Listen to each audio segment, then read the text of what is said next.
Truth that sets free. Hope for your soul. Duck Facebook radio station. Sharing faith, worship and truth. You are tuned in to Duck Facebook radio station.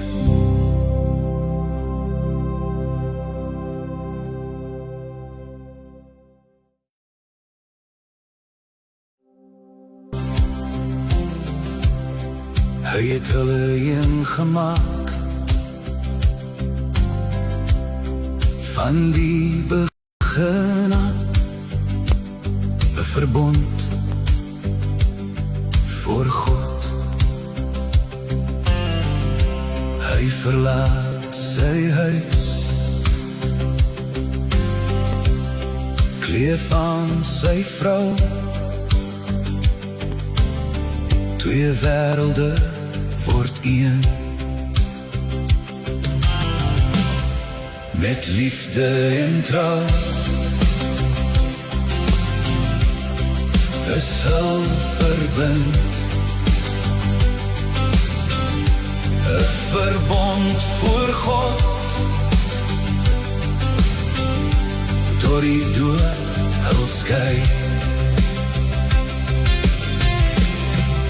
'n nuwe geslag bring hul voort, een in hom.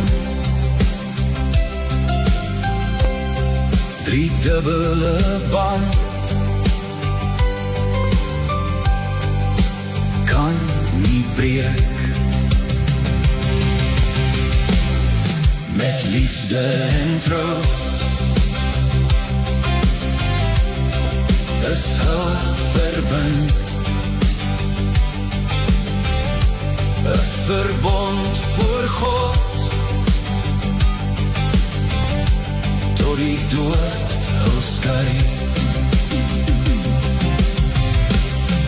Met liefde en trou is hul verbind, 'n verbond voor God, tot die dood hul skei. Ons leer by hom, ons lewe moet ons gee, soos hy vir die liggaam. Ons moet prys gee. Met liefde en trou is hul verbind, 'n verbond voor God, tot die dood hul skei. Met liefde en trou is hul verbind, 'n verbond voor God,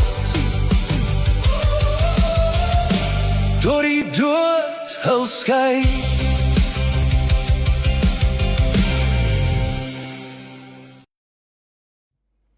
Wow, is dit nie amazing nie? U is ingeskakel op die Duck Facebook radiostasie waar ons saam leer, sekerheid kry rondom ons geestelike lewe, dat ons kan standvastig wees op ons geestelike pad. Goeienaand, baie welkom hier by ons uitsending vanaand. Vanaand gaan dit primêr oor Bybelstudie. Nou ons het 'n Bybelstudie reeks van 28 lesse en ons trek by die 12de les van die 28 lesse. En dit is die huwelik. Nou ons het 2 dele wat ons gaan bietjie bespreek en dit is die huwelik les 1, huwelik les 2, geweldige interessante dinge wat ons gaan leer, waaroor ons gaan sekerheid kry in ons huwelike. Wow, ek dink dit is die awesomeste les om so te kan deurgaan. So ons gaan lekker saam met mekaar kuier. Ons gaan deur die les gaan rustig op ons tyd, sodat ons lekker kan verstaan. Ons gaan kyk hoeveel dele maak ons van die les. Dit maak nie saak nie, solank dit duidelik is in ons harte, en dan gaan ons ook praat oor egskeiding en al die dinge, hoe werk dit, sodat ons baie meer duidelikheid in ons geestelike lewe kan kry, volgens die woord van die Here. Is dit nie amazing om daaraan te dink nie? Nou, voor ons begin vanaand met ons Bybelstudie, wil ek net eers vir ons 'n gebed doen, en ons gaan bid vir Alfred, wat nog steeds verskriklike pyn in sy mond het. Ons roep werklik die Here aan, dat hy sal antwoord, dat hy sal help. Dit is 'n baie mooi lied, nee, joh, dit is die hele huwelik so saamgevat. Dit is amazing. So ja, ons bid werklik, ons ook. Wat sê hulle? Hulle almal, wow, super opgewonde. Ja, almal is opgewonde oor die huwelikslesse. Dis amazing. Ek kon nie wag om by hierdie lesse uit te kom nie. Dis vir my so lewend. Veral ons nuutste troupaartjie, né? Ja nee, ons het sommer 'n nuutste troupaartjie en nou Konet het vir my gesê, "Wow, die huweliksles is net 'n week later." Sê ek, "Nee, mens moet getroud wees, dan verstaan mens dit baie mooi." Yes. Dan kan mens die pad stap. Dis so 'n heerlikheid en 'n lekkerte. So kom ons bid vanaand ook vir Dolla se kleinkind, klein Zandra, hy het infeksie in sy olyfie, en ons bid ook vir hom en vir Dolla en vir Amorey, sy mamma, dat die Here hulle ook sal versterk en dat hy vir ou klein Zandratjie sal regtig aanraak en genees daar in daai hospitaal. Ai, daai ou dingetjie is nou nog net 2 dagies oud en hy's al stikkend gesteek met naalde. Dis vreeslik. Ek sê, Jane, as jy so in die lewe kom, is die druk daar. Dis ek op die woord sê, dat lag as iemand doodgaan en huil as iemand gebore word. Ja, dis net druk wat op hierdie wêreld is. Maar ja, kom ons bid vanaand. Uit 'n koue Brits, hallo Michelle, uit 'n koue Brits, uit 'n koue Langebaan. Ek kan vir julle sê, dis ysig. Ek het nog nooit so koud gekry, het my seer gemaak vandag van die koue. Maar ja, prys die Here. Kom ons bid lekker saam.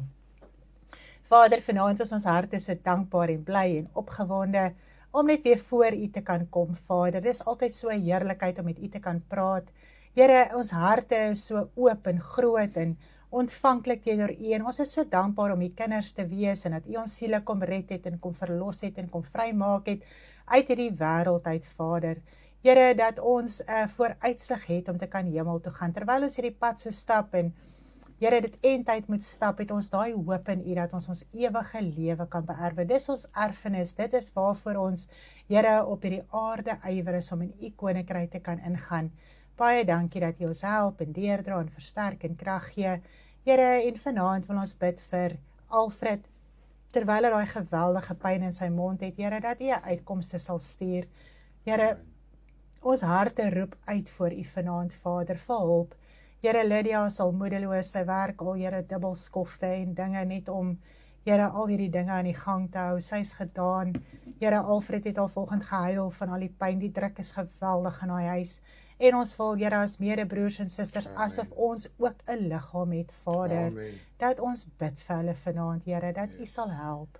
Asseblief, Vader, asseblief, Here. Ons kan U nie genoeg aanroep vanaand net vir hulp nie, Vader. U kan help, U kan antwoord, U kan uitkomste gee. Here, en so bid ons ook vir Amorey en klein Zandrey en Dolla en Here, almal wat betrokke is, Henk, die pappa, dat U ook sal help, Vader, met Here klein Zandrey in die hospitaal wat 'n infeksie opgetel het in sy liggaampie, dat U ook sal genees, Vader, dat U ook sal help en dat hy ook gesond sal word en uit die hospitaal uit kan kom. Baie dankie, jou mamma se hartjie is baie seer en Here, dit is nie lekker om jou babietjie daar te los nie, Vader, asseblief, sorteer ook hulle saak uit. Baie dankie, Vader. U is ons liefdevolle Vader, na wie toe ons kan kom met alles, Here, met alles in ons lewe. En U help, Vader, en ons dankie in die kragtige naam van U Seun Jesus Christus. Ek wil ook bid dat U my vanaand sal help met geweldige wysheid, insig, ook in hierdie Bybelstudie wat moet uitgaan vanaand. Ek is opgewonde in my hart, maar 'n mens besef ook 'n mens se verantwoordelikheid, Here. Baie dankie, Vader, dat dit woorde van wysheid sal wees, asof U dit met ons praat en deel, Here. Baie dankie in Jesus naam. Amen. Amen. Wow, wat 'n lekkerte is dit altyd om so saam te bid. Dit is die heerlikste tyd wat ons kan hê, is om ons voor ons hemelse Vader te kan wees. En om in ons binnekamer te soek en 'n verhouding met hom te kan hê, dat hy ons help en deurdra en wysheid en insig verleen in alles wat ons moet doen. Nou, in ons huweliksles deel 1, as jy jou handleiding byderhand het, kry hom daar byderhand, kry jou notaboek, jou pen, jou Bybel, dis alles wat jy nodig het vanaand, om saam met my lekker deur hierdie Bybelskool of Bybelstudieles. Dit was eers die Bybelskool gewees, maar ons het dit omgesit in 'n Bybelstudie, sodat ons dit lekker saam met almal kan deurwerk, sodat ons dit werklik kan verstaan. Anders raak dit dalk net kennis. Yes. Maar as ons die beginsels van alles kan verstaan, wat ons opgeteken het in die lesse, kan ek vir julle sê, dit raak lewend in 'n mens se hart, en mens verstaan ook die res van die woord. Amen. Nou hierdie is 'n heerlike en 'n vrymakende Bybelstudie. Omdat baie van ons nie werklik verstaan hoe om ons huwelik uit te sorteer nie, sit ons baie keer in groot moeilikhede en dinge wat ons in vasgevang is, dat ons net nie weet hoe om dinge uit te sorteer nie. Maar dit is baie so mooi om te dink, God gee vir ons raad in sy woord. Nou, baie keer soek ons oral raad, maar God gee vir ons raad in sy woord. Ons moet net sy woord lees, om sy raad te kan kry, waar volgens ons kan lewe, sodat ons 'n oorwinnende lewe ook in ons huwelik kan hê.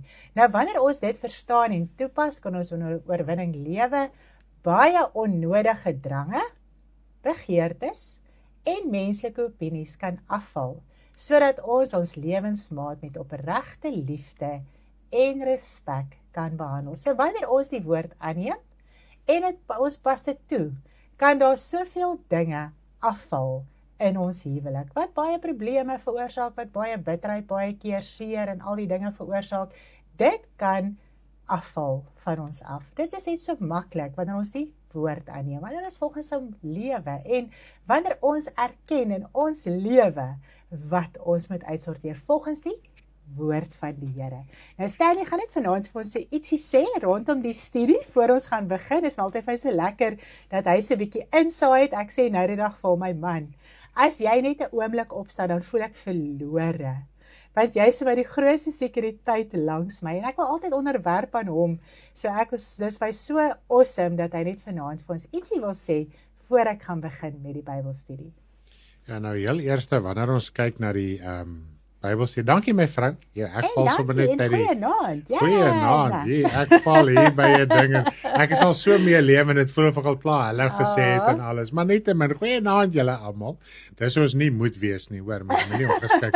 Jy moet jou vrou elke oggend groet, hoor, en vas sê hoe mooi is sy. Ja. Dan begin jou dag baie goed. Sê, doen ek dit daarom. O, my kind het gesê, julle gaan nou weer so oor die lig praat. Koekelikoe. Maar ons moet een ding verstaan van die huwelik. Nou, nommer 1, die woord van die Here, die raad wat daarin opgeteken is vir die kind van die Here opgeteken. Met ander woorde, as jy weergebore is. So as jy weergebore is, alles wat ons leer, veral in die huwelik ook vanaand, gaan oor jou wat alreeds die Here aanneem. Nou wat baie keer gebeur is, wanneer 'n mens 'n onderwerp soos hierdie het, sal ons baie keer navraag kry, wat van die en daai familielid, dan is hulle nie gered nie, hulle is ongelowiges. Yes. Hulle kan al kerkgangers wees, maar hulle is nie weergebore nie. Dan jy kan nie mense meet wat nie weergebore is op dit wat ons vanaand gaan leer nie. En ook, al ken jy iemand wat weergebore is, wat nie wandel volgens hierdie sake nie, is dit ook 'n kwessie om vir hulle te bid, en nie net te gaan en hulle aan te val en vir hulle te vertel van A tot Z van die huwelik nie. Elkeen moet groei, elkeen moet het 'n saak vir die Here. So dit is die groot sy van die saak wat ek vanaand aan u wil oordra. Onthou net, die woord van God is geskryf vir hulle wat die gees van die Here het. Die gees van die Here het elke persoon wat 'n skrywer was van die Bybel geïnspireer. So die woord is gees geïnspireer. Met ander woorde, sonder die gees in jou siel, gaan jy nooit kan toepas en werklik kan verstaan wat die woord ons leer nie. Selfs ons wat gees vervul is, baie keer sukkel jy om dinge te verstaan, maar as jy daaroor bid, die Here gee vir jou baie keer persoonlik duidelikheid of deur middel van die bediening of wat die geval ook al mag wees. So, nommer 1 moet ons dit kan verstaan. So moenie vanaand hierdie Bybelstudie vat en dink aan iemand anderste nie. Amen. Dink aan jouself. Al is jy nie vanaand getroud nie, hier is geweldig baie beginsels, want onthou net die huwelik bestaan uit 2 individuele mense. So as die mense hart nie uitgesorteer is nie, gaan die huwelik nie uitgesorteer wees nie. So as 'n mens daai beginsels verstaan, Here, hierdie is vir my vanaand, ek dink nie is in my maatjie langs my nie, dit is vir my vanaand, ek moet verstaan wat ek moet doen, want baie keer sal 'n mens byvoorbeeld praat oor die plig van die man, daar sal die man sê, nou wat van die vrou? Ja. So be it, jy moet jou plig nakom, en as jy jou plig nakom, en jou voorbeeld lei, sal die vrou of die man haar of sy plig ook nakom. Dis al wat ek wou sê. Baie dankie vir dit. Dit is vir ons 'n mooi verstaan van die les vanaand. Nou, ons gaan sommer wegspring hier op bladsy 2. En julle kan so in die helfte van bladsy 2 gaan kyk. Daar gaan ek so 'n bietjie begin deurpraat. Ek gaan dit nie woord vir woord lees nie, anders gaan dit baie lank vat. So wat ek gedoen het, ek het die les redelik opgesom.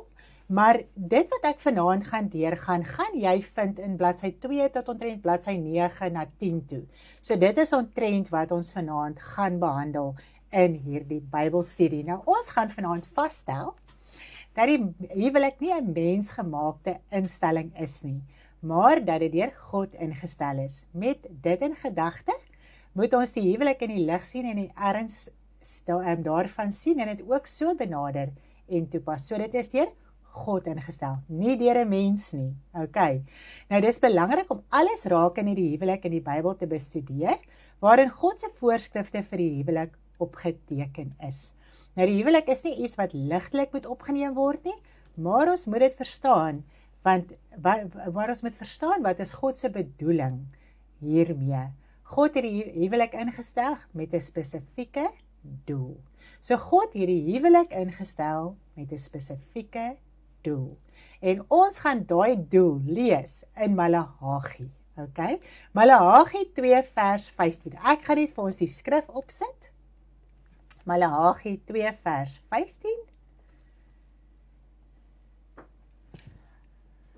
Kom ons transition om net, daar is sy. Maleagi 2 vers 15. Dan lees ons daar deur.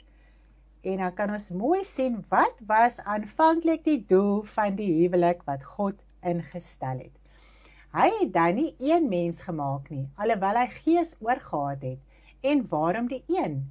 Hy het 'n geslag van God gesoek. Neem julle dan in ag ter wille van julle gees en wees nie ontrou aan die vrou van jou jeug nie. Okay, so ons sien al klaar waar kom dit vandaan. Nou die een mens lees ons op bladsy 3. Kom ons blaai gedaan na bladsy 3 toe onder die opskrif van die een mens. Nou dit is wat ons hier in Maleagi lees, nie is van die een mens. Nou die een mens waarna God in Maleagi verwys, is die een mens naamlik die man en die manin wat hy gemaak het. Die manin word ook vrou genoem. Sy was nie die vrou met die liggaam wat ons as aardse mens het nie, en ook nie Adam nie, want hulle was siele. So in die begin moet ons dit so baie mooi verstaan. Ek dink ons het dit nou al baie mooi onder die knie, maar baie mense skakel vanaand vir die eerste keer in, so bear with it, ons moet dit net gou weer verduidelik. Okay, so in die begin het God die mens gemaak deur die Here Jesus Christus en die mens was siel. Dit was nie hierdie liggaam wat ons op hierdie aarde het met geslag nie. Okay, so in die begin was die mens siel gewees wat God gemaak het. Die siel was in God se teenwoordigheid gewees, dit was volmaak gewees, het die gees van God gehad, so, en dit is hoe die mens aan die begin was, dit was glad nie, soos hierdie mens wat ons nou ken op aarde nie. Nou die doel van die man en die vrou was om 'n goddelike geslag voor te bring. Dit was om mense voort te bring. Dink bietjie daaraan. Soos wat God mense gemaak het in sy beeld en sy gelykenis deur die Here Jesus Christus, want die Here Jesus Christus was al van die begin af. En God het alles deur die Here Jesus Christus geskape. Nou, dit is wat God daarby bedoel toe hy hulle geseën en gesê het om vrugbaar te wees en te vermeerder. So God het vir die mens die ability gegee om 'n goddelike geslag voort te bring, soos wat hy mense geskaap het. Is dit nie amazing om aan te dink? Nou vrugbaarheid in God se koninkryk is nie die vrugbaarheid soos ons dit in die vlees verstaan nie. Yes. Nou ons gaan dit net so klein bietjie later behandel, maar hou dit hier in jou gedagte, dat jy net kan bybly by dit. So God het vir die mens die ability gegee om te skep, want die mens het nie 'n liggaam gehad, soos wat ons nou het nie. Ons gaan nou lekker daarby uitkom. Nou kom ons gaan na die skrif toe van Genesis 1 vers 28. Genesis 1 vers 28. Nou gaan kyk ons gou 'n bietjie daar. Gaan dit nou op die skerm sit. Genesis 1 vers 28. En God het hulle geseën en God het vir hulle gesê: wees vrugbaar en vermeerder en vul die aarde. Onderwerp dit en heers oor die visse en van die see en die voëls van die hemel en oor al die diere wat op die aarde kruip. Okay. So in God se koninkryk word daar nie geskep of voortgebring soos op aarde nie. Yes. Okay. So die man en die vrou het nie seksueel verkeer soos op aarde dat daar 'n goddelike geslag voortgebring kon word nie. Want in die geestelike wêreld is daar nie geslag soos ons geslag hier ken nie. Ons gaan nou uitvind wanneer het daai deel van die mens gekom. Okay. So God het vir hulle die mag en die reg gegee om 'n geslag voort te bring, om te skep. Nie met seksuele omgang nie, soos ons dit nou verstaan nie. Dit het eers na die sondeval, het dit eers begin. Okay, toe die rokke van vel vir die mens geskep is, toe het die mens geslag gekry. Ek dink net aan my vrou, daar waar die skrif sê, wees vrugbaar en vermeerder. Yes. Ons sien vrugbaar altyd net as vermeerder. Yes. En vrugbaar is om vrug op te lewer, vrug Ja. voor te bring. Dit gaan nie net oor die skepping van nog mense nie. Ja. Soos wat ons in die evangelie moet ons 'n vrug oplewer. So ons moet ook daai konteks ook mooi verstaan. Hulle moes in God se koninkryk moes hulle deel doen om vrug op te lewer, en terwyl hulle dit doen, moes daar ook vermeerdering plaasgevind het. Wow, dis mooi. Nou toe die vrou met die slang geredeneer het sy vir die eerste keer in begeerlikheid geval. Nou begeerlikheid is die gevolg van sonde. Nou voor die sondeval was daar nie begeerlikheid nie. Hulle was onskuldig, hulle was broos, hulle was sonder sonde. Hulle het hulle nie geskaam nie, want hulle het geen sonde gehad nie. Dit is hoekom hulle nie geskaam het nie. Dit was nie twee liggame wat kaal was en nou het hulle self nie geskaam nie. Hulle het hulle nie geskaam nie omdat hulle geen sonde geken het nie. Hulle was rein. Hulle was skoon, hulle was sondeloos geweest. Hulle was volmaak in God se koninkryk. Is dit nie so mooi om dan te dink nie? Nou die begeerlikheid na mekaar het natuurlik na die sondeval begin. Toe eers was hulle bewus van sonde en toe het hulle geskaam vir God en weggekruip vir God. Want wanneer jy sonde doen, jy kan dit in jou lewe ook eien. Wanneer jy sonde doen as kind van God, dan voel jy skaam vir God. Jy kruip weg vir God. Dit is asof jy nie weet hoe jy nou met hom gaan praat en hierdie saak gaan uitsorteer. Jy kan gaan bid nie. Dit voel nie jy kan gaan bid nie, jy wil eerder gaan wegkry. Jy wil eerder die saak vermy, is dit nie so nie? Dit is waar. Nou God het die een man en die een vrou gemaak. En dit het Jesus bevestig toe hy sy lering aangaande die huwelik en egskeiding gegee het. Kom ons lees dit hier in Matteus 19 vers 4. Is daar nog iemand wat ietsie al hier gesê het of ietsie? Wow. Almal is net verstaan. Almal is awesome, opgewonde. Ag, julle moet asseblief hier tussenin comment en vra en sê en deel wees van hierdie. En nou kom ons gaan kyk na Matteus 19 vers 4. Matteus 19 vers 4. Daar sê, kom ons kry dit gou hier op die skerm. Daar sê Matteus 19 vers 4. Ek gaan hom net so 'n bietjie opvat. Hy sê, en hy antwoord hulle en sê, het julle nie gelees dat hy wat hulle gemaak het, hulle van die begin af man en vrou gemaak het nie. Vers 5, en gesê het, om hierdie rede sal die man sy vader en sy moeder verlaat en sy vrou aankleef, en hulle sal een vlees wees, sodat hulle nie meer twee is nie, maar een vlees, wat God dan saamgevoeg het, mag geen mens skei nie. Nou hier het Jesus natuurlik 'n hele lering gegee oor die huwelik, oor die skei en trou en al die dinge wat ons natuurlik ook verder in ons Bybelstudie gaan bespreek. En dan vir ons ook 'n bietjie die skrif op te vat, hoor. Ag, ekskuus man, ek lees nou van ander enetjie af. Ek wil nou eers 'n slukkie koffie vat. Het julle koffie? Is julle koffie? Drink 'n slukkie koffie. Was reg gedaan om by vers 6 eventually opgeëindig. Sorry hoor. Nou, ons moet daarop let dat Jesus verwys na man en vrou. Man en manin, wat God gemaak het soos in Maleagi. Hy het nie gesê Adam en Eva nie. Hy het gesê man en vrou. Nou dit is die man en vrou voor die sondeval, wat Jesus hiervan praat, in die heel begin. En as ons die begin verstaan, kan ek vir sê, ons verstaan bitter baie van die evangelie. Nou, wat 'n volmaakte eenheid sonder sonde was, wat 'n goddelike geslag moes voortbring. Okay, so voor die sondeval was dit man en manin gewees. Nou hieruit kan ons sien dat God wil hê dat die mens moet terugkeer na die volmaakte toestand soos voor die sonde. Dit is wat Jesus vir hulle hier gesê het van die begin af. Okay, soos in die begin toe alles volmaak en sonder sonde was. Dit was Jesus se lering ook gewees. Nee, dis awesome. Nou op hierdie punt wil ek gou vir ons 'n lied speel oor verandering, hoe die mens na die sondeval, hoe alles net verander het. En dan hoe ons moet verander om terug te keer na God toe. So ons gaan die lied hier luister, verandering, en dan gaan ons verder met ons Bybelstudie.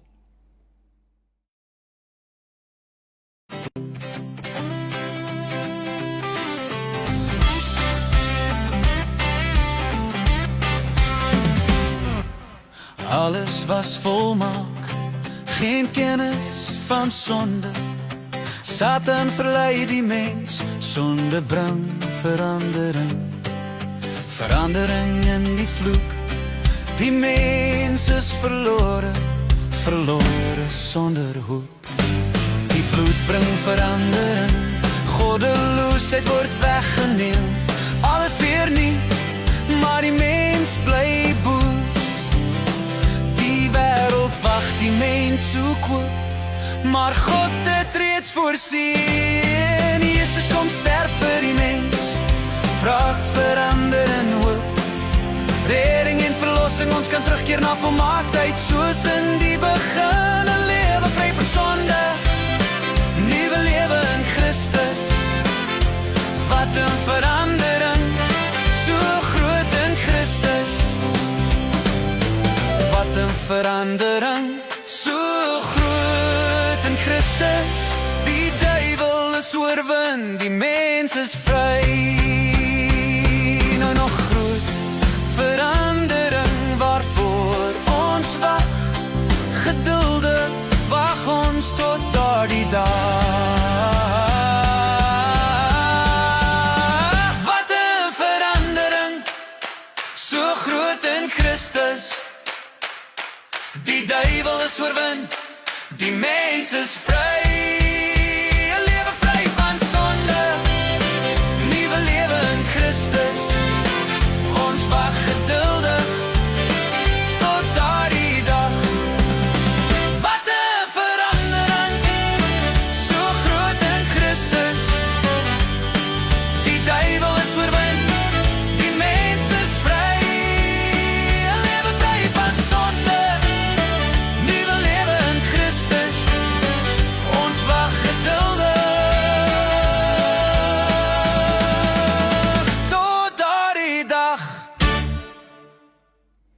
So ja, na die sondeval het alles verander. Dit wat volmaak was, dit wat rein was, dit wat sondeloos was, het verander in hierdie vervallendheid. En die vloek wat oor die aarde gekom het as gevolg van die man wat gesondig het die hele aarde verander. Alles het verander. So dit is waaroor hierdie hele lied gaan. En alles moet terugkeer.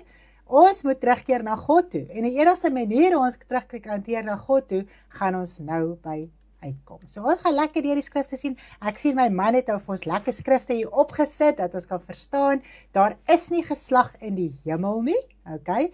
Dit is die siel wat in die geestelike wêreld is, en daar is nie geslag in 'n siel nie. Dit is soos die engele wat nie geslag het nie. Hulle kan nie trou en in die huwelik uitgee en al die dinge nie. Okay, so ons moet dit net in gedagte hou. Maar ons gaan in elk geval nog by al hierdie lekker punte uitkom.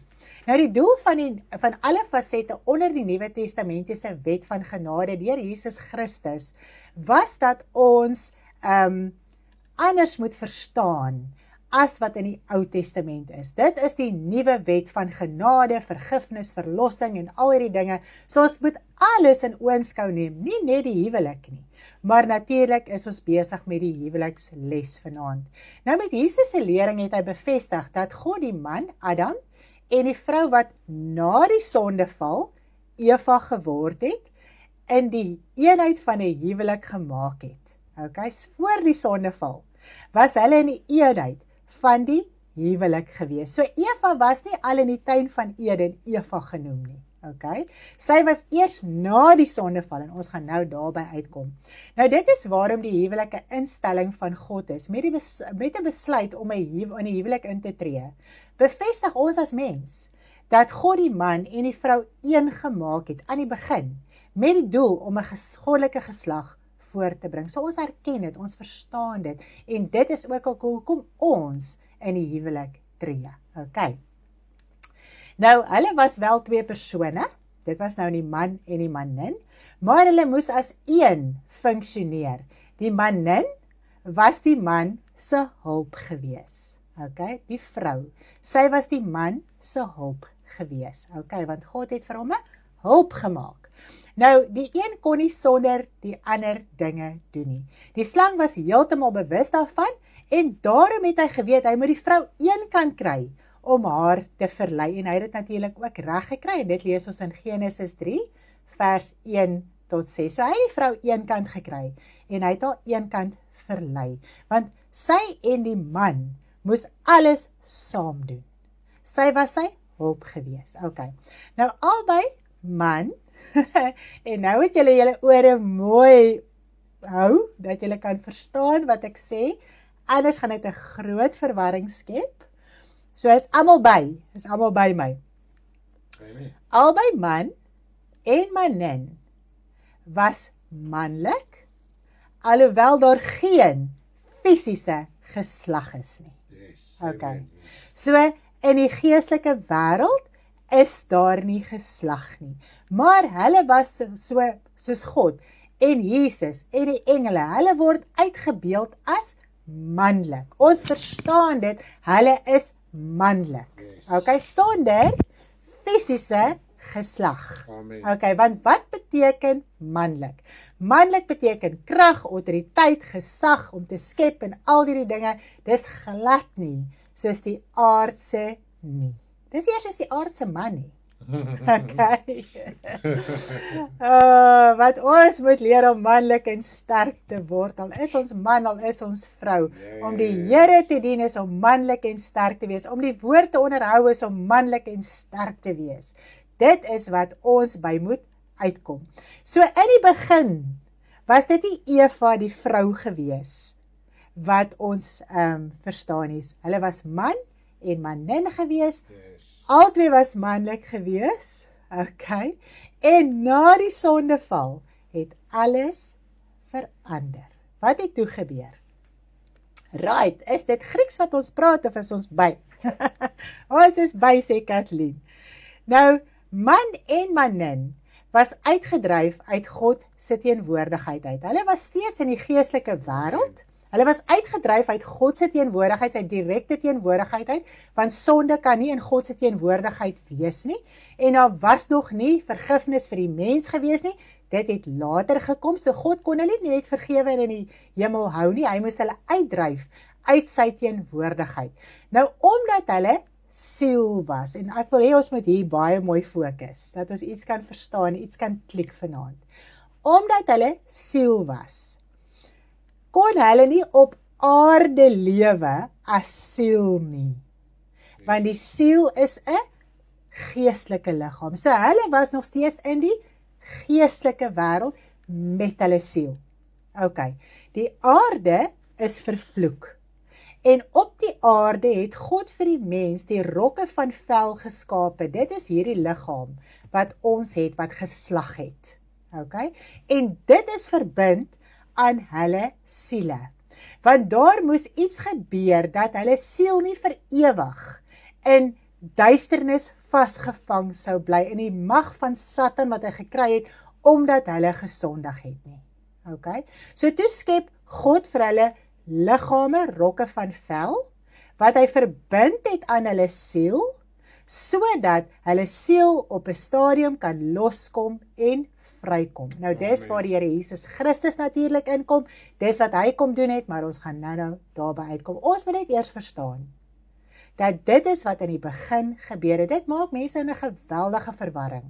En toe hulle met die liggaam van rokke en van vel op hierdie aarde was, wat geslag gekry het, toe word Eva genoem, die moeder van alles. Yes. Okay. So sy was nie al aan die begin Eva gewees nie. Eers toe sy haar vroulike liggaam ontvang op aarde met die rokke van vel en die man sy liggaam as man met die rokke van vel en geslag, toe word sy Eva. Dis so. Okay. Het ons hom. Amen. As ons dit kan verstaan, ek kan vir u sê, dan verstaan mens baie. Nou, hulle het 'n oordeel ontvang as gevolg van die sonde. Nou, die siel moes natuurlik op 'n manier gered geword het, wat hulle self in die duisternis op daardie stadium bevind het. En daarom het God hulle verbind aan 'n vleeslike liggaam. Okay, so ons is nou so 'n bietjie daardeur, ek wil dit nie so herhaal dat dit net kan insink vanaand. Is daar 'n verwarring? Verstaan almal? Geef ons 'n thumbs up of 'n thumbs down, dat ons net kan weet, is julle by, is julle nie, is dit vreeslike dinge wat jy vir die eerste keer dalk hoor, wat jy nie verstaan nie, so laat ons 'n bietjie weet. Nou die vleeslike liggaam het geslag, man en vrou, Yes, okay? amen. So toe die vleeslike liggaam geskep is vir die mens met geslag, toe is dit man en vrou. Toe is daar begeerlikheid na mekaar. Vir die eerste keer. Okay, dit was nie in die begin so gewees nie. Nou, die straf of oordeel van die vrou na die sondeval was dat haar begeerte na haar man sal wees en dat hy oor haar sal heers. Yes. Nou, die mens het in sy skepingsdoel geval, nadat hulle aan God se opdrag ongehoorsaam was, want die vroulike liggaam moes nou onderworpe wees aan die man, en haar begeerte sou na hom wees, en hy sal oor haar heers. Nou, die groot ding wat ons ook hier moet verstaan, dat ek net gou hier gaan, die man, Adam, was toe ook met hierdie manlike liggaam het hy ook ontvang, wat ook uitdagings gehad het. So die vrou het haar liggaam ontvang, met haar uitdagings, die man het sy liggaam ontvang, met sy uitdagings. En nou moet hulle in die vlees lewe, met hierdie liggame, wat vir hulle baie uitdagings bied. En ek dink jy kan met my saamstem vanaand, hoeveel uitdagings is in hierdie vroulike liggaam, en baie keer ook in die manlike liggaam. Nou, omdat die man geval het in sonde, is die hele wêreld vervloek. Die aarde is vervloek om sy ontwil. En dit het moeite voortgebring, want sonde bring moeite. Is dit nie so nie? Die sonde het die moeite gebring. In God se koninkryk is daar nie moeite nie. Dit is hoekom ons weer in God se koninkryk ingaan, is daar nie meer moeite, trane, smarte, niks nie. Maar op hierdie aarde ervaar ons moeite. Okay. Jette. Nou, na die sondeval kon die mens nie meer 'n goddelike geslag voortbring nie. Nou bring die mens 'n geslag voor in sonde.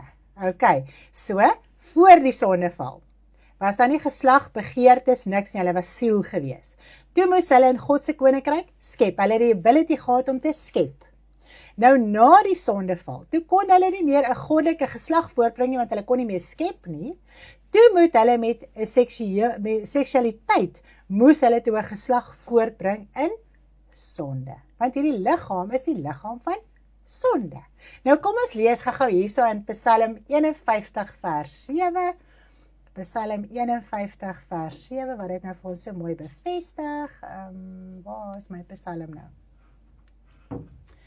Psalm 51 vers 7. Net my skriffie. My man raak so beroud as ek iets soek. Daar sê, kom ek sit dit gou vir ons op hier.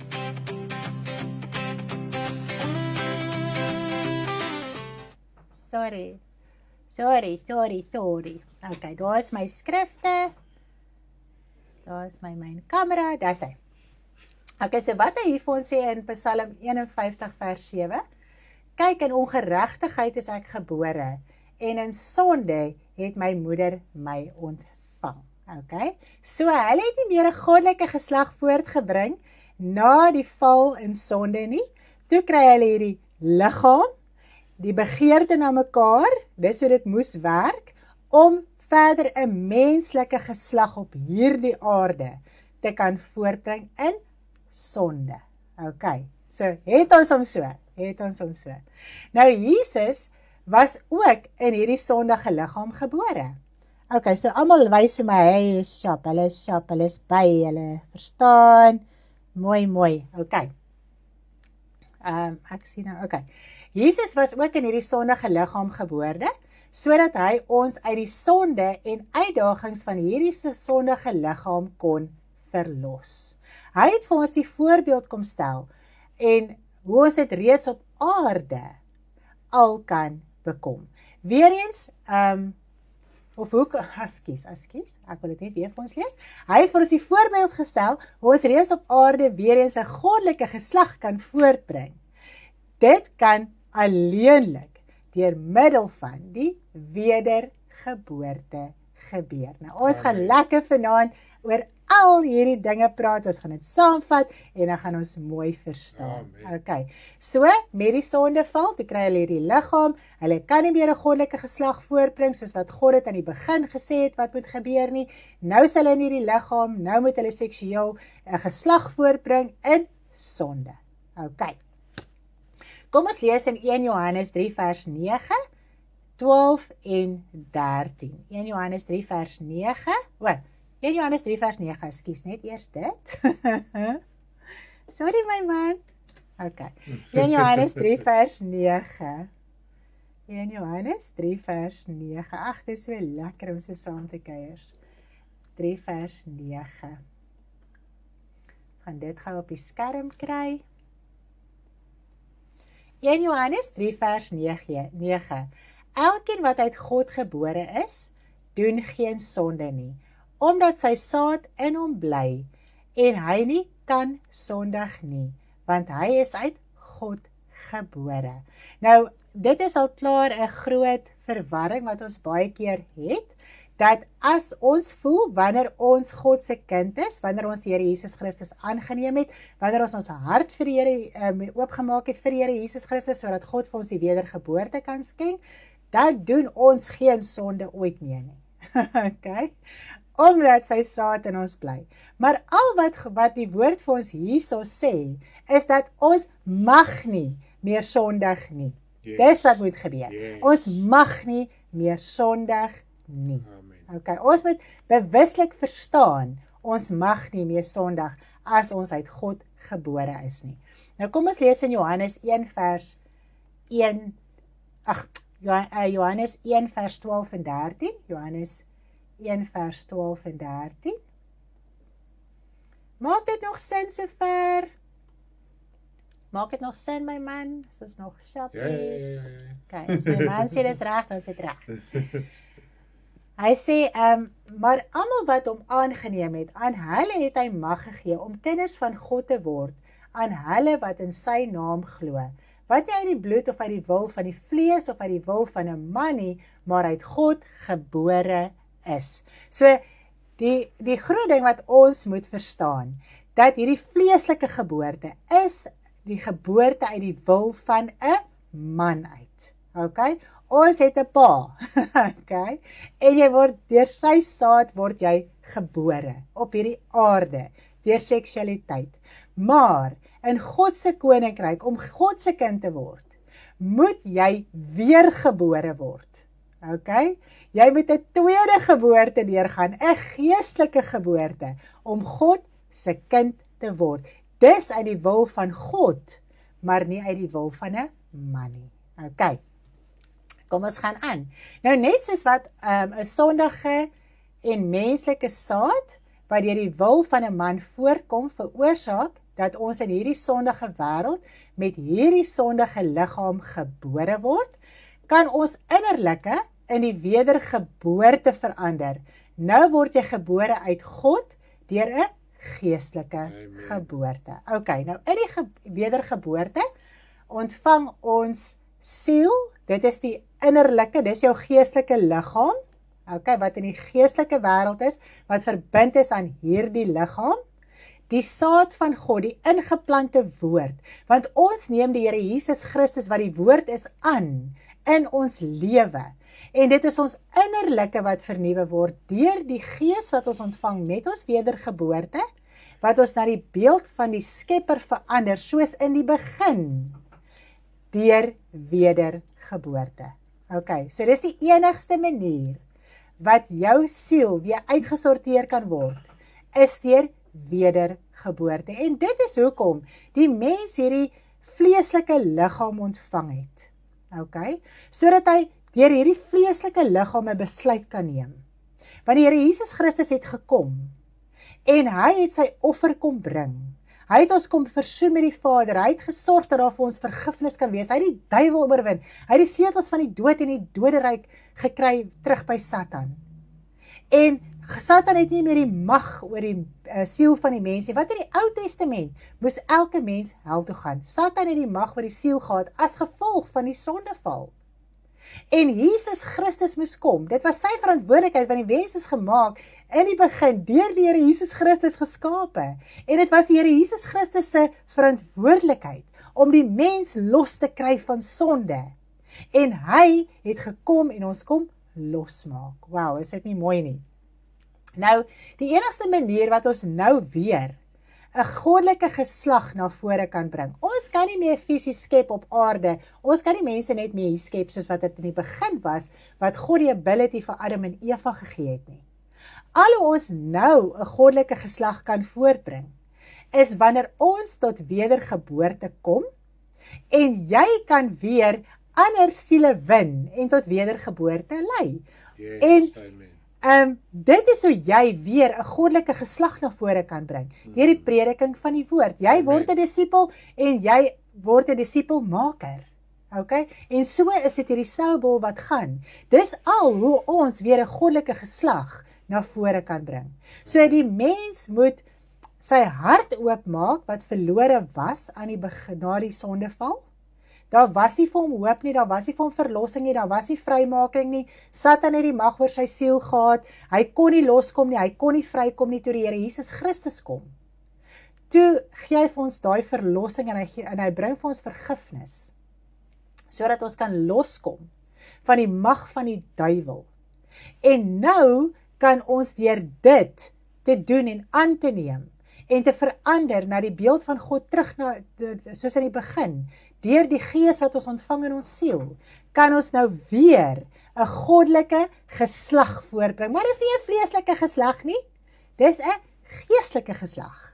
Okay? Want die wat die Here Jesus Christus aanneem, ontvang die gees. En so word ons een geestelik in hierdie liggaam deur die gees van die Here. Is dit nie mooi om daaraan te dink nie? Nou, dis die enigste manier wat ons weer hierdie goddelike geslag na vore kan bring. Nou, ons moet natuurlik ook streef na daai eenheid wat in die begin tussen God en die mens was. En die enigste manier om dit weer in jou lewe te kry, is deur wedergeboorte, want nou ontvang jy die gees van God in jou siel. En dit verander jou weer na die beeld van God. En dit bring weer daai eenheid tussen die mens en God en die Here Jesus Christus. Dis al hoe daai eenheid weer uitgesorteer kan word, wat aan die begin was. Praat ek bietjie onduidelik, is julle by? Ek wil net gou dalk iets hier so invoeg. Ja. En ek dink dit moet ons dalk op 'n manier, ons sal dit seker maar uitklaar soos die huweliksles aangaan. Ons is dan sy bruid, sê Paulus hierso, en hierso moet ons iets baie mooi duidelik verstaan. Die hele vergelyking tussen man en vrou, die vergelyking is die hele tyd daar, ons is die vrou en Christus is die man, en dan die bruid en die bruidegom ook. So die hele, die rede waarom dit so verwoord word, is om aan ons te wys die eenheid wat tussen ons en Christus is. Nou ongelukkig is daar 'n tendens in die Christelike kerk om ons as mens as hierdie vreeslike sensuele vrou uit te beeld teenoor Christus. En ek dink ons moet in nugterheid ook die vergelyking verstaan van bruid en bruidegom, man en vrou. Dit gaan oor 'n suiwer verbintenis, 'n eenheid wat moet plaasvind. So ek dink as ons daai nugterheid net kan behou, in plaas daarvan om op loop te gaan, ons is nou hierdie vrou en jy verbeel jou nou en jy gaan, want dit is wat in die Christelike wêreld gebeur, is hierdie verbeeldingsvlug veral van vrouens af, dat hulle hierdie bruid is, as van hulle wat mooi maak sessies het in die eet en ek weet nie wat so goed alles nie, om nou om hulle bruidegom behaaglik te wees. Omdat net innerlik is daar nie geslag nie, of jy is innerlik gered en skoon, of jy is innerlik vuil. En wanneer daar sonde is daar vuiligheid. En dit belemmer ons eenheid. En dit is waarom ons ons sake moet bely en uitsorteer, sodat daai eenheidsband tussen ons en Christus daar wel kan bly tot die dag wanneer hy ons gaan kom, al tot die dag van ons lewe hier op einde gaan kom. So ons moet net daai nugterheid behou in plaas om net op loop te gaan met 'n vleeslike saak, want ons dink nou dadelik weer ek is bruid vrou, geslag aarde, nee, glad nie. Dit gaan oor 'n verbintenis, 'n eenheidsverbintenis. Ja, dit is so mooi. En natuurlik moet ons gehoorsaam wees, nê. So, dit is die groot ding. Nou, daar was 'n geestelike eenheid met aan die begin. Nou, hierdie geestelike eenheid moet weer in die liggaam van Christus wees deur sy gees. So elkeen wat die Here Jesus Christus aanneem, ontvang die gees. En dit maak ons hierdie liggaam in Christus en hy is die hoof van die liggaam.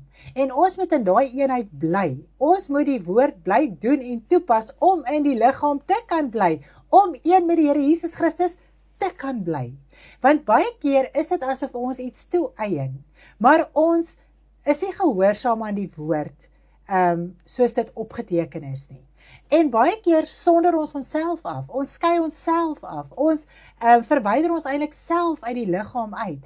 En dan in ons gedagte wêreld voel ons as ons nog steeds in die liggaam. Maar ons moet die woord doen en toepas in gehoorsaamheid om deel van die liggaam van Christus te bly, waarvan hy die hoof is. Want onthou nie, dit is asof die Here Jesus Christus nie weet wat in sy liggaam aangaan nie. As ons 'n lid is in sy liggaam, moet ons by hom leer. Hy is die woord. Hy is die woord van waarheid. Hy is die weg, die waarheid en die lewe. Hy is die hoof. Ons moet by hom leer en dit wat hy ons leer, moet ons doen en ons moet dit toepas om deel van die liggaam van Christus te kan bly in daai eenheid. Okay. Nou op aarde word man en vrou deur seksuele gemeenskap een. Dit maak hulle een van vlees. Okay. Nou voor die sondeval het God die mens een gemaak sonder vleeslike gemeenskap en dit was 'n geestelike eenheid gewees. Nou na die sondeval word twee persone wat vleeslike gemeenskap het, een van vlees en dit kan natuurlik gebeur in of buite die huwelik. Okay? So of jy nou binne 'n huwelik of buite die huwelik gemeenskap het met mekaar, daar word jy vleeslik een. So dit is 'n vleeslike geestelike eenheid. Aan die begin was dit net 'n geestelike eenheid. Ja, want ons net verstaan, ek sien my vrou gaan dit behandel, maar ek wil dit net sommer gou vinnig hier ingooi. Omdat net die Here Jesus sê, as jy 'n vrou begeer, het jy reeds egbreek gepleeg, want hoekom? Die sonde lê in die siel. Die fisiese daad eventually is maar net 'n bewys van dit wat innerlik gebeur. En natuurlik 'n seksuele daad binne konteks met die huwelik, want God het dit so ingestel, is nie sonde nie. Ja, ja. Maar dit is die begeerte wat man en vrou na mekaar het. Dit maak hulle een. Yes. Nou ook as jy 'n begeerte het na 'n ander vrou of 'n ander man, of jy nou in die huwelik is of buite die huwelik, daai begeerigheid verbind jou in daai persoon se siel en dit is waar daai eenheid vandaan kom. Dis net op 'n punt wanneer dit kom by 'n fisiese daad, dan is daai drang al so ver gedryf Ja. dat daai eenheidsdrang in jou dryf jou ook na 'n fisiese daad toe soos enige ander sonde. Sure. Nou in Korintiërs word die voorbeeld aangehaal van iemand wat gemeenskap gehad het met 'n prostituut om te verduidelik hoe daar 'n eenwording plaasvind. Nou hierdie gedeelte is aan gelowiges geskryf wat Yes. binne of buite die huwelik seksueel oortree. Amen. Okay.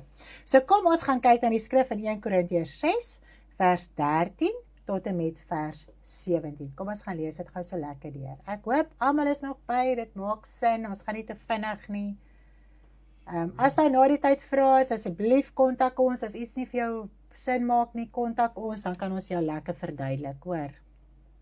Ons weet daar's baie wat vanaand vir die eerste keer die bediening hoor, so dit kan ook vir u baie volksvreemd klink en dinge, maar ons kan die verduidelik volgens die skrif, volgens die woord, dat u daai beginsels kan verstaan. Nou kom ons lees in 1 Korintiërs 6 vers 13. Die voedsel is vir die maag en die maag is vir die voedsel, maar God sal die een sowel as die ander tot niet maak. En die liggaam is nie vir hoerery nie, maar vir die Here, en die Here vir die liggaam. En God het ook die Here opgewek, en so sal ons opgewek word deur sy krag. Weet julle nie dat die liggaam daar is hy.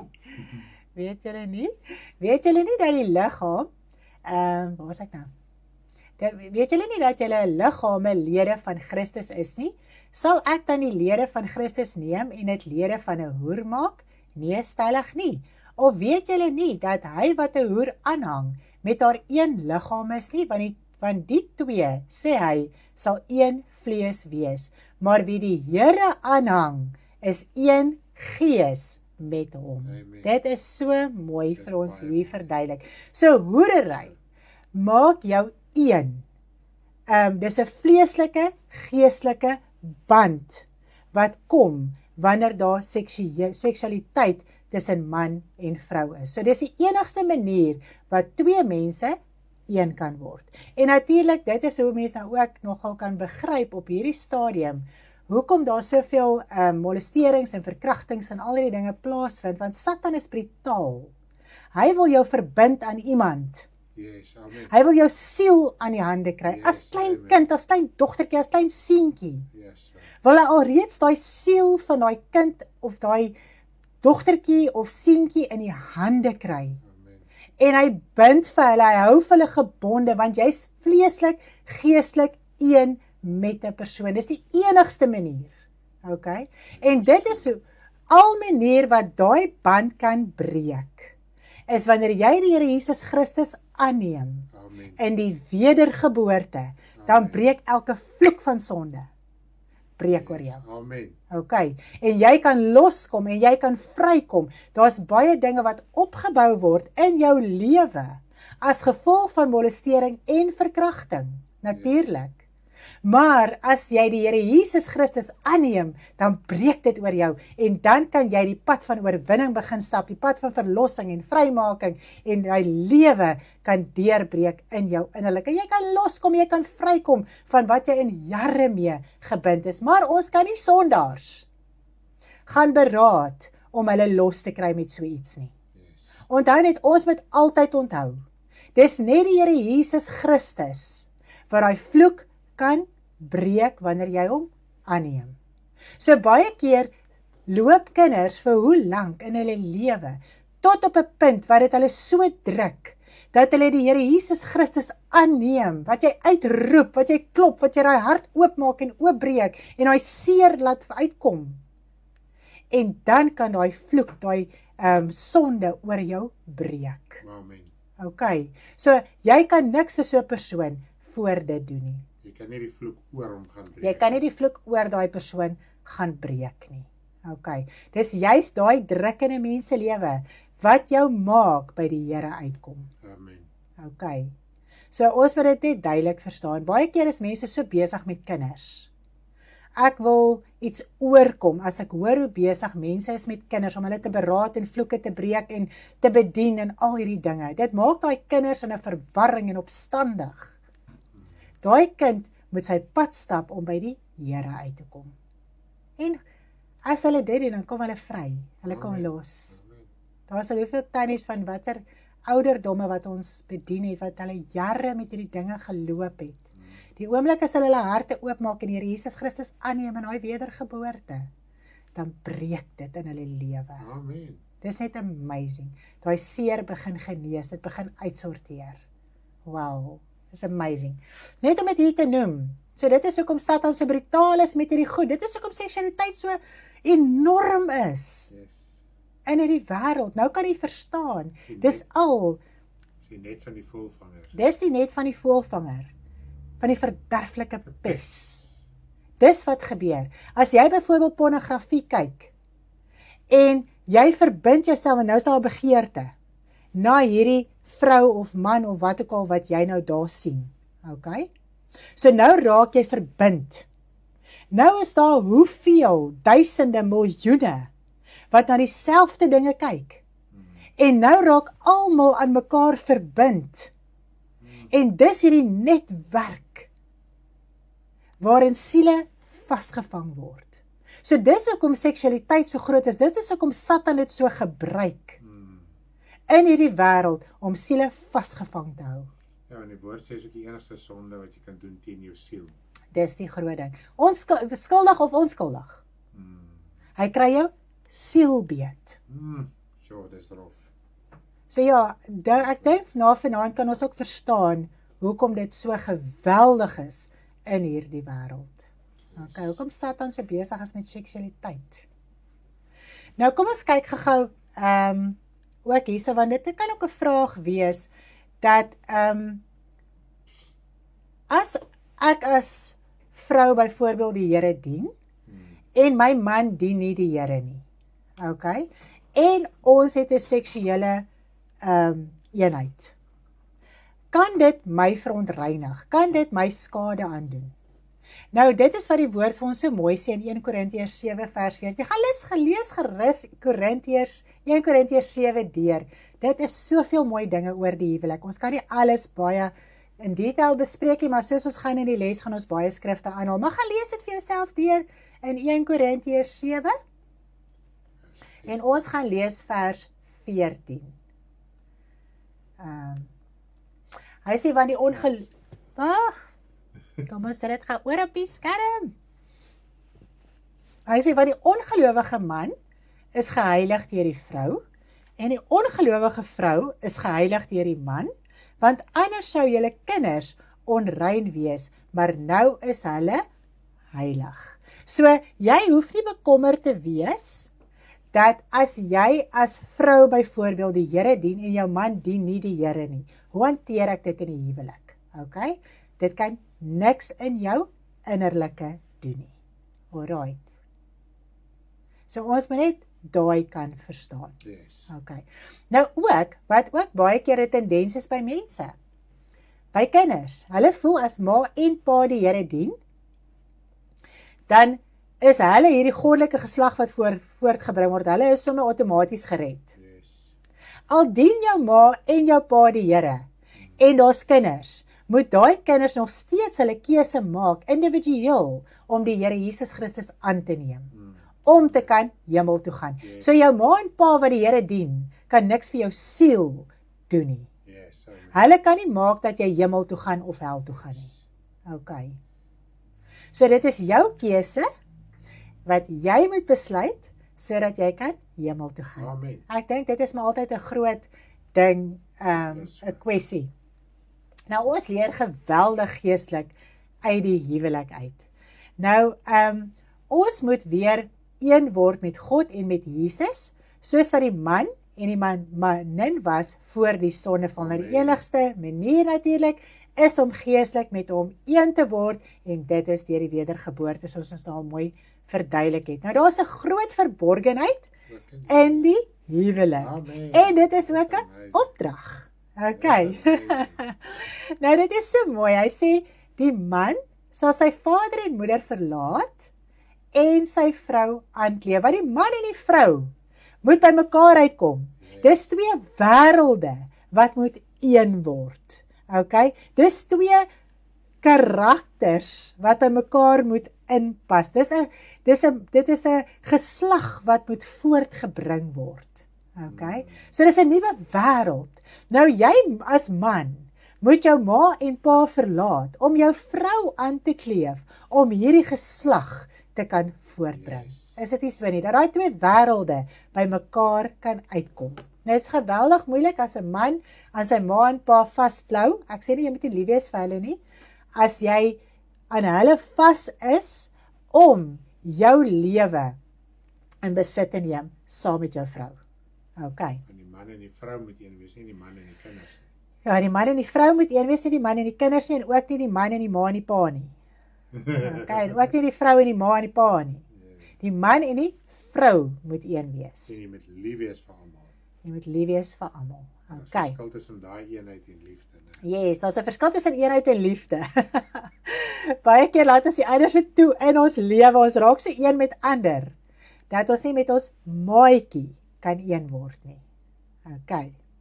Is ons nog by? Is ons nog saam? Hier is nie nog goetertjies nie, nee. Ag, dankie vir die skakels, dis awesome. Nou, kom ons kyk dit gou hierso.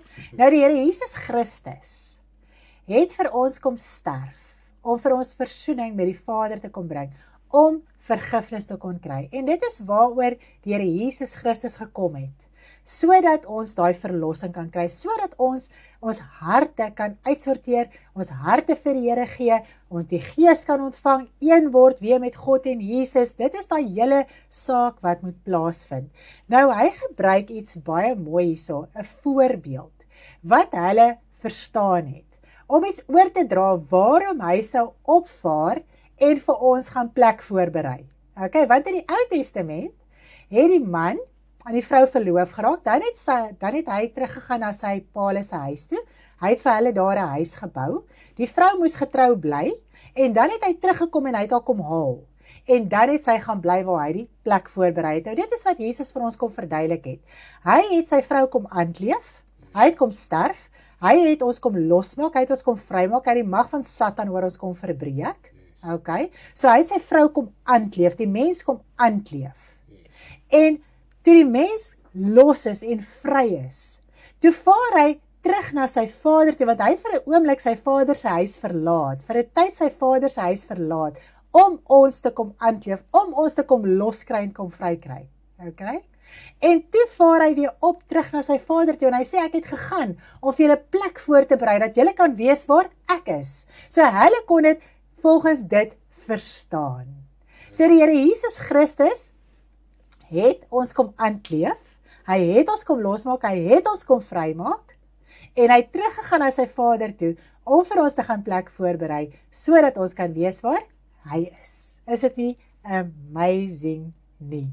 Nou kan ons as kind van God, waar is ek nou, dat ek net gaan sien, waar gaan ek nou aan? Ja, die Gees. Dink jy 'n bietjie terug. Okay, daar is ek nou reg.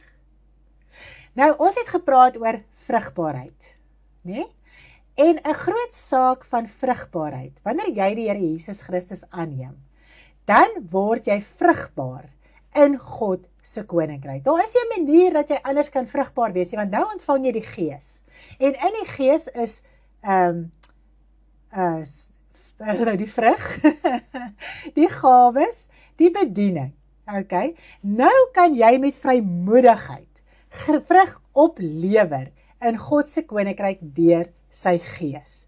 Nou kan ander gered word deur die vrug wat jy oplewer, die vrugbaarheid wat jy het in God se koninkryk. Jy kan met vrymoedigheid alle gawes en bediening en vrug en alles uitleef. Jy kan die liggaam toerus vir hulle dienswerk, waarvan Jesus die hoof is. So dit is so mooi om aan te dink, dit is die vrugbaarheid wat ons kan hê, wanneer ons die Here Jesus Christus aangeneem het, wanneer ons die Gees ontvang het. Dis al hoe jy weer vrugbaar kan wees in God se koninkryk. Okay, hoe jy kan werk in sy koninkryk. Is dit nie mooi nie? Nou, ons word vergelyk met 'n vrou, met die eienskappe van 'n vrou. Okay, ons as kinders van die Here word vergelyk met 'n vrou, met die eienskappe van die vrou. Nou, aan die begin het ons nou gehoor, die vrou se begeerte moet na haar man wees, en die man sal oor haar heers, en sy moet onderdanig wees aan haar man. Okay?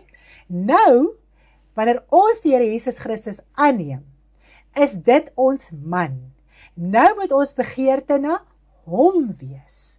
Ons moet onderdanig aan hom wees. Ons moet onderwerp aan hom. En wat sê die woord so mooi? Hy sê onderwerp jou aan God, weerstaan die duiwel, en hy sal van jou af wegvlug. Nou, hoe kan ons onderwerp? Dis so mooi, die Here Jesus Christus is die woord. Okay? Ons moet aan die woord onderdanig wees, dan is ons aan God onderdanig. Okay? As ons die woord toepas soos dit is. En as ons daaraan onderdanig is, dan sal die duiwel van ons af wegvlug. Yes, amen. Dan sal ons nie in elke versoeking val nie, want ons moet oorwin deur die woord. Okay, dis so mooi om aan te dink. So nou is ons begeerte na die Here Jesus Christus ons man. En ons moet aan hom onderwerp. Maar terwyl ons as kind van God moet onderwerp aan die Here Jesus Christus, en ons begeerte dan moet na hom wees, om in hierdie eenheid met God te kan wees, het ons ook 'n vleeslike maatjie. Okay? So dis geweldige druk, dis hoekom die woord sê, dat is verdrukking vir die vlees. Yes. Want wat moet nou gebeur? Jy moet in 'n eenheid met God en die Here Jesus Christus bly, jy moet onderwerp, jy moet die woord uitleef, maar jy moet ook jou maatjie behaag. So dit is hierdie dubbele druk, wat jy ervaar. As jy nie getroud is nie, en jy dien nie die Here, hoef jy net die Here te behaag. Maar nou, omdat jy 'n maatjie het, moet jy die maatjie behaag, en jy moet die Here behaag. Okay, het ons dit. En dit is natuurlik hierdie geestelike, dit is net 'n, daar is net 'n geestelike band. Okay, ons is nie geestelik een met ons maatjie, soos ons met God en met Jesus is nie. Ons moet dit ook net verstaan. Okay? Ons bly individuele mense, ons moet die Here bly dien, ons het 'n geestelike band, maar ons is nie geestelik met mekaar een, soos wat ons met die Here Jesus Christus en met God die Vader is. Ja, want die eenheid wat tussen ons en die Vader en Jesus is deur middel van die Heilige Gees. Yes. Wanneer man en vrou een word, dan word hulle nie een deur die Heilige Gees nie. Ek as individu wat getroud is, moet een word met die Vader en met Jesus deur sy Gees. Yes. Dit maak nie, die Gees maak nie my en my vrou een nie. Sy moet weer op haar beurt een word.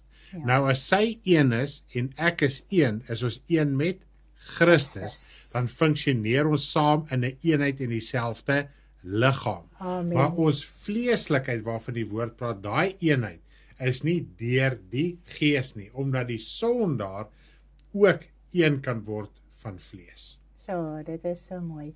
En die Here Jesus Christus het sy lewe kom gee, en dit is wat hy ook sê, hy het sy lewe kom gee vir die gemeente, en so moet ons ook ons lewe gee. Okay?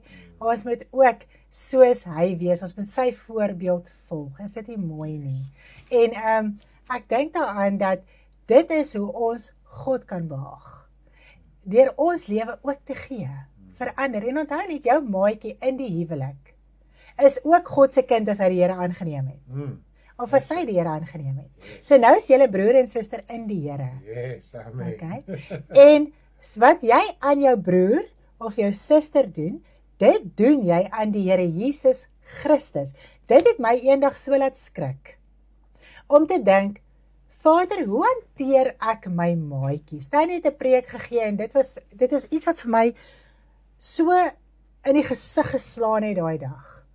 Om te besef dat hoe ek my maatjie hanteer, wat 'n kind van God is, wat in die liggaam van Christus is, waarvan Christus die hoof is, So behandel ek die Here Jesus Christus. Want ons is broers en susters van mekaar. Ons is saam in die liggaam. En baie keer is dit asof ons maatjie somme afknou en boelie en wat ook al die geval mag wees, asof dit nie 'n kind van God is nie, asof dit net my maatjie is. Maar ons verstaan nie die geestelike implikasie van die saak nie, want hy's 'n broeder of sy's 'n suster in die Here en ons moet ons lewe vir mekaar aflê, soos wat die Here Jesus Christus sy lewe afgelê het vir die gemeente, vir die liggaam. So moet ons ook ons lewe vir mekaar aflê.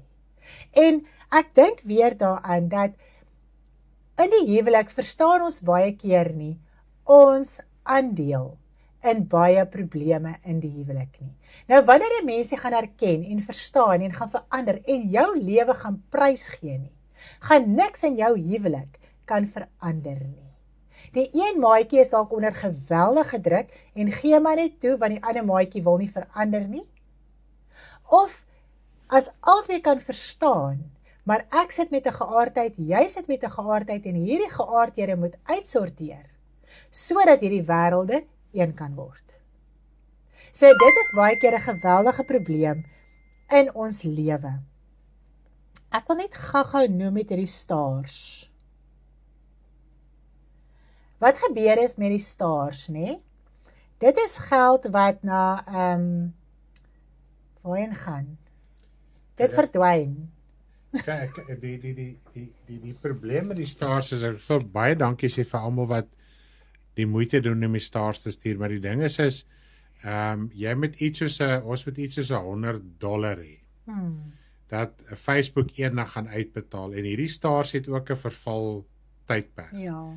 So wat ook gebeur is, natuurlik Facebook vat hulle kat. Sodra dit in dollars Suid-Afrika toe kom, dan was dit natuurlik daai belastings en daai goederes wat ook gehef word. So die star wat mense stuur op die einde van die dag, kry ons wat in Suid-Afrika is omtrent die helfte van daai finansies. So ons wil vir julle baie dankie sê vir die moeite. Ek sit dit baie keer af en ek het dit nou nie afgesit nie. So as jy dalk, en ons wil jy aanmoedig, as jy R50 vir ons wil inbetaal, of vir R10 of vir R20, Ja. asseblief, doen dit. Vat ons bankbesonderhede, doen is baie meer effektief as die stars. Ek besef dit is baie 'n maklike manier, Yes. maar op die einde van die dag kan ons, en voor die eerste uitbetaling plaasvind, eers oor 3 maande, kan daai uitbetaling wel aan ons kant, na ons kant toe kom. So, die stars vir ons in Suid-Afrika en vir die hoeveelheid wat ons wel kan kry, is eintlik oneffektief. So, daai geld gaan ons nou letterlik nooit kry nie. Ja, ons het die vorige het ons ook niks van gekry nie. Mense het 'n klomp inbetaal en ons het niks daarvan gekry nie. So, 'n R50 kan 'n brood koop. So as julle dit eerder vir ons sal inbetaal, ons kan 'n broodjie daarmee koop, ons kan verder lewe, assebliefie. Maar baie dankie, ons wil nie dit afskiet nie. Ons sê maar net, wat is die implikasie? Ons is al daardeur, ons het dit probeer uitsorteer, maar toe sien ons gaan geen niks ooit daar 'n uitbetaling van kan kry nie. So as jy ietsie wil betaal, al is dit R10, al is dit R50, is vir ons baie meer werd as enigiets. Dan kan ons 'n broodjie daarmee koop en ons kan aangaan. Dankie. Okay, so wat ons hierso besef vanaand is die geweldige druk in die vlees in die huwelik. Dit is hoekom Paulus gesê, dis 'n verdrukking vir die vlees. En ons moet dit so verstaan. En wanneer jy kans sien om te trou, moet jy verstaan, daar gaan verdrukking in die vlees wees. En dit gaan nooit verander nie. En jy moet daaraan werk en uitsorteer om by jou maatjie in te pas. Jou maatjie moet werk daaraan om by jou ook te kan inpas. En altyd moet in die woord inpas. In gehoorsaamheid in die woord. Nou volgende week gaan ons gesels oor egskeidings. En waarom God egskeidings haat en al die tipe van dinge en hoe egskeidings werk en wat gebeur met egskeidings en trou en hertrou en al hierdie dinge gaan ons nou volgende week so lekker deurpraat. Dit is baie interessant en asseblief wees deel van dit volgende week wat ons dit so lekker gaan bespreek. Maar ons gaan op hierdie punt gaan ons afsluit. Daar's nog baie om oor te praat, maar ek dink ons het nou al soveel inligting vanaand. wat ons lekker kan gaan verwerk. Lees jou handleiding weer deur tot op bladsy 10 se kant omtrent, dan gaan jy al hierdie punte wat ons vanaand bespreek het, gaan jy ook daar kry en dan gaan dit vir jou meer duidelik wees. As daar vrae is wat jy nie verstaan nie, asseblief kontak ons, dan kan ons lekker daaroor gesels en dan kan ons dit ook met jou uitsorteer. Nou wat ons nou gaan doen is, ons gaan weer die lied van die huwelik speel, dit is so mooi, en dan gaan ons afsluit met dit. Julle moet 'n baie lekker aand hê. Stanley is môre aand 6:30 op die lig. Kyk uit vir wat hy gaan doen met sy Bybelstudie, ek weet nie, maar dit is altyd so insiggewend om hom ook te hoor in Engels, en dan kan ons ook, want ons het nou vanaand so lekker gehoor in Afrikaans, nou as jy dit in Engels gaan hoor, dan gaan jy dit nog meer snap, want hy verduidelik dit nog meer breedvoerig en in 'n ander lekkerte, 'n ander opgewondenheid. Nou kom ons luister saam na die lied, weer van Een voor God, en dan sluit ons ook daarmee af. Julle met 'n wonderlike aandjie, ons is baie lief vir almal, bye!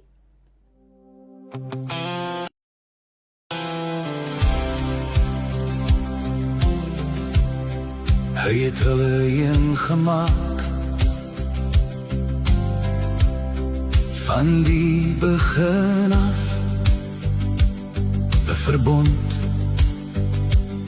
voor God. Hy verlaat sy huis,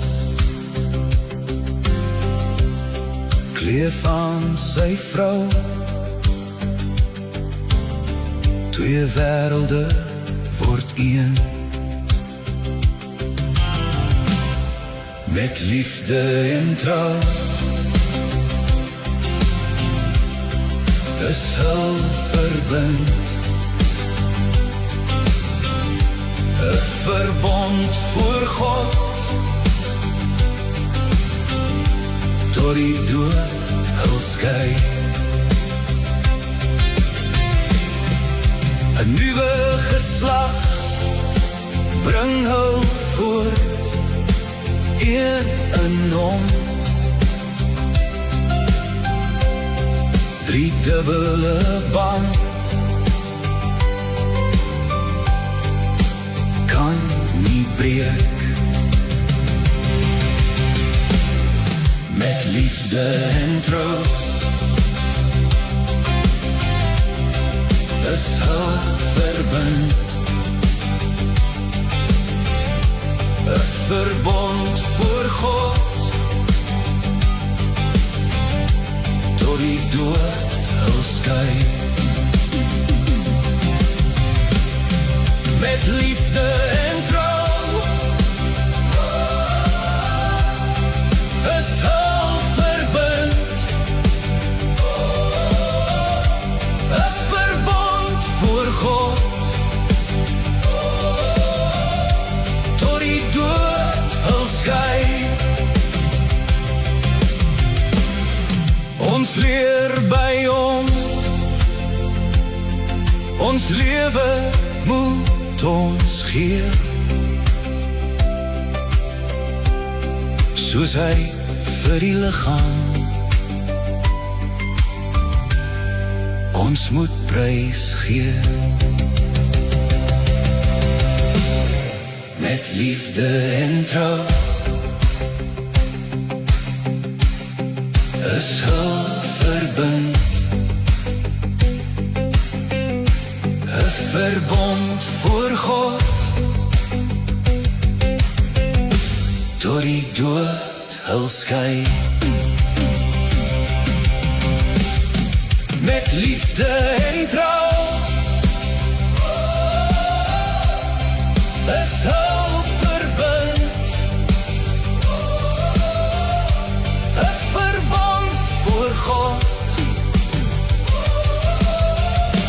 tot die dood hul skei.